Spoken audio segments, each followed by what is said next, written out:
Assalamualaikum warahmatullahi wabarakatuh. Salam sejahtera untuk kita semua.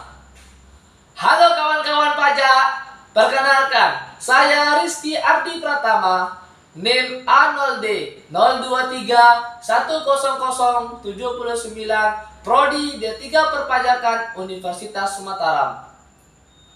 Saat ini saya akan membahas tentang sebuah permasalahan di Kota Mataram tentang Perda Kota Mataram Nomor 4 Tahun 2013 terkait dengan earmarking tax atas pajak rokok terhadap kawasan tanpa rokok. Menarik bukan? Mari saksikan video ini. Rokok salah satu penyumbang pajak terbesar di Indonesia.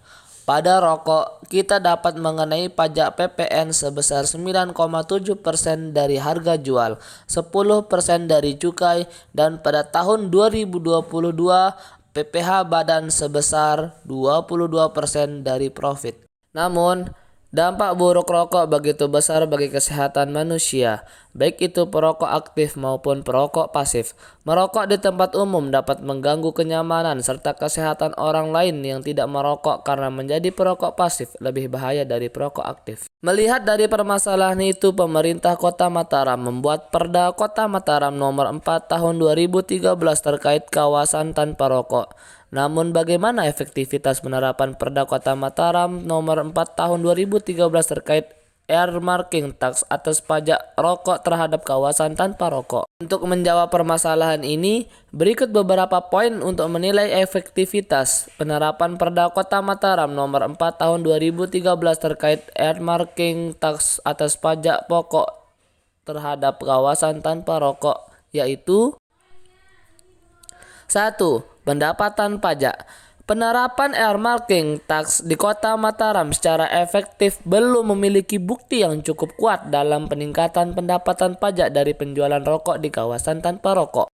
2. Penurunan konsumsi rokok.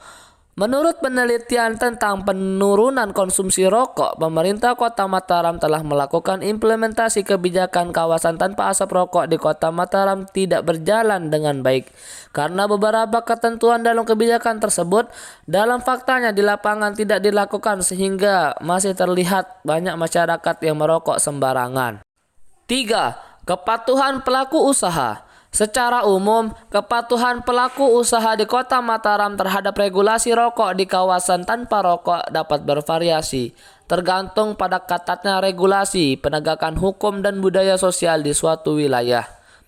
Dalam kawasan dengan regulasi ketat dan penegakan hukum yang kuat, kepatuhan cenderung lebih tinggi. Sedangkan di kawasan dengan regulasi longgar dan penegakan hukum yang lemah, kepatuhan bisa rendah.